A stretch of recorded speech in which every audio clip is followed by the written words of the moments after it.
gonna do now, Dad? Well, we're gonna head up here, and the electricians are here. We're gonna see if we're getting any lights on. There's a van sitting up here, and I think it's Alliant Energy, so they might actually be kind of sort of thinking about maybe getting ready to start trenching power back here, so we won't have to run the generator 24/7. And we're going to probably hook onto the trailer and get all the lumber, the leftover lumber, out of the shed, because the gate guys are coming today and they'll want everything out for them to put in gates and feeders. But before we do any of that, we got to fill up this generator full of fuel because it's almost out. And if we don't have the generator, we don't have power. Dad's over there. He's gonna get her fired up. He brought a funnel this time. That way he can make his life a little bit easier, because last time he just... It's a little better, but it's not much better. This is the funnel I used when I was in college. It has a lot of sentimental value. I made it in shop class in 7th grade. I bonged a lot of beer out of it. It's like part of the family. Let's give it a whirl.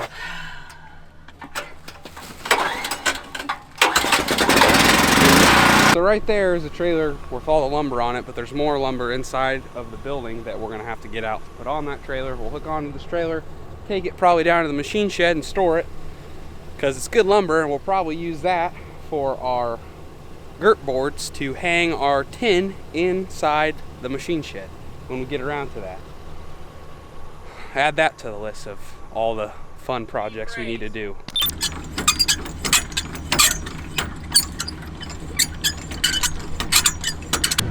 The focus, the concentration. Oh, he's giving her the power. That'll do, donkey. That'll do. Let's load up some boards.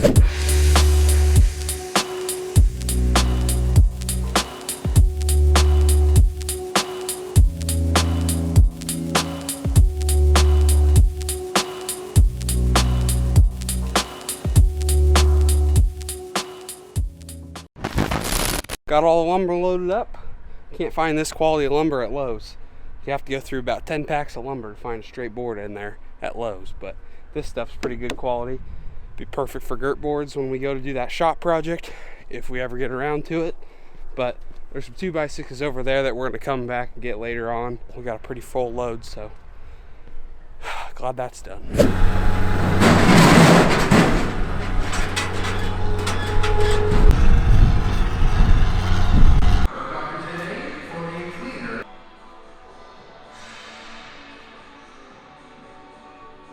So while I'm up here, I might as well give you guys an update. They put the T's in for the gas line, so these are where the brooder heaters will hook up to. So these are the brooder heaters there.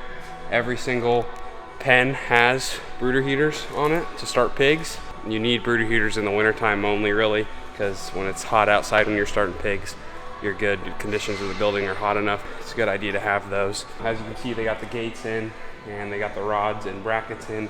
They also got their rear swing gates put up on both sides in this north room. So what they're gonna go ahead and do here soon is they're gonna start putting gates together, putting brackets on, connecting gates, all that good stuff. And the pens will slowly start to form. And they also got all the feeders in both rooms. So all 40 feeders are inside, and they look real nice. Can't wait to see what it looks like when it's done.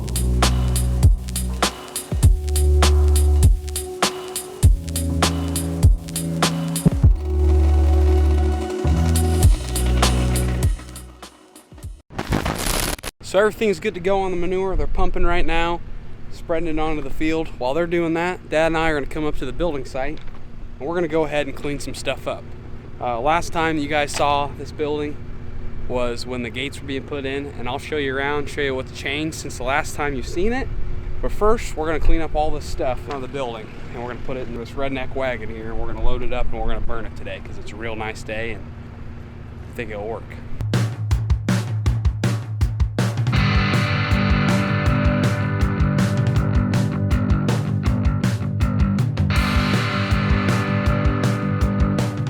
All right, so now that that's done, I figured I might as well show you guys the update on how everything looks. And as you can see around me, they got all the gates put up. All the gates are finished, all the feeders are in. The only thing that we really got left to do is well, we don't have left to do, but PSI crew has left to do. They have to hook up the feed tubes on the drops right there for every feeder. Each feeder has 2 drops that they got to put on. And then down here, they got to finish up on the feed line. As you can see, it's not all the way done. So drops, feed line, and then I think they're pretty much done. And this baby will be ready for pigs. But Dad and I got to do a little bit of work. As you can see, it's a little dirty around here. There's a little trash all over the place. Got to go get those boards picked up. We just got to do a little deep cleaning. We're going to probably go ahead and power wash this building because there's spots of dirt just like that you don't want your pigs in that. So we're going to clean this baby, sanitize it, all that good stuff. So it's all ready to go for pigs. And we're thinking we're going to be getting pigs here in probably 2 weeks or so. So,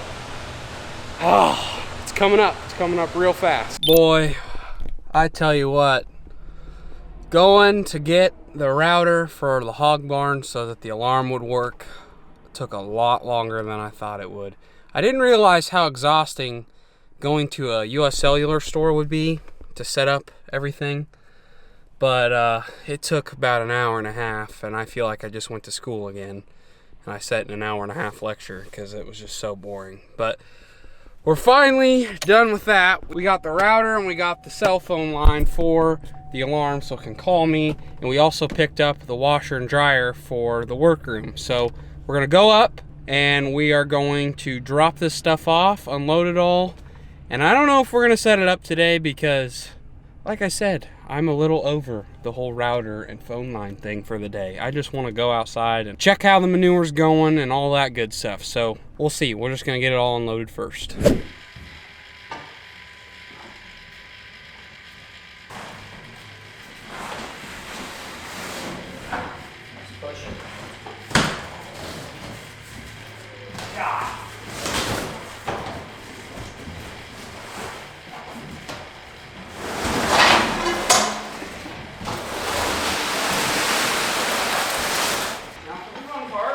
Yeah, because we'll pick that sucker up. It's not bad. Still don't fall off the edge.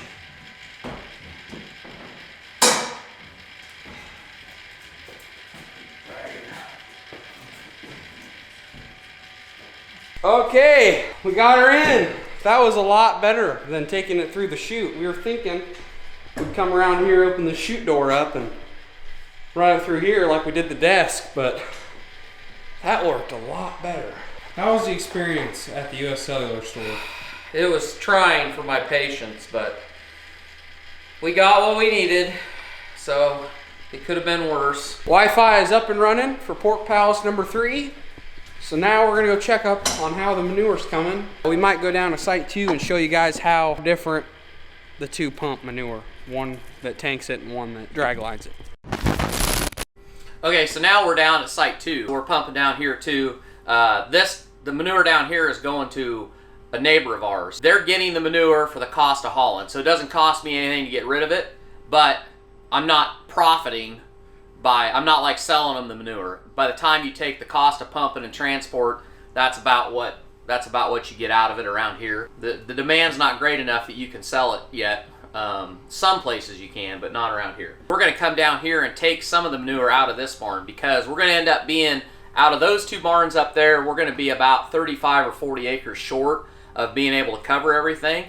And so we're going to come down here and probably take about 175,000 gallons out of this barn to let us finish all of our ground going to corn. So this barn's going to get stirred really well because they're going to be stirring and loading off the south half of the barn, and then we're going to set our pumps in and be stirring and loading off the north side of the barn. So this one is going to get stirred real well. It's going to have 4 pumps going. So that's a little bit unusual, but it isn't going to matter because the pits are divided. This is our newest barn. It has the edge control, so it's a little bit different, and this building obviously doesn't have natural curtains, so it just has the tunnel curtain on the end. So what we're going to do is we're going to start, and in the south room, I'm going to take the tunnel curtain and I'm going to put it in manual open, and then I'm going to go ahead and I'm going to take the inlets and I'm going to put them on manual, and they're already at 75%, but I'm going to open them up all the way.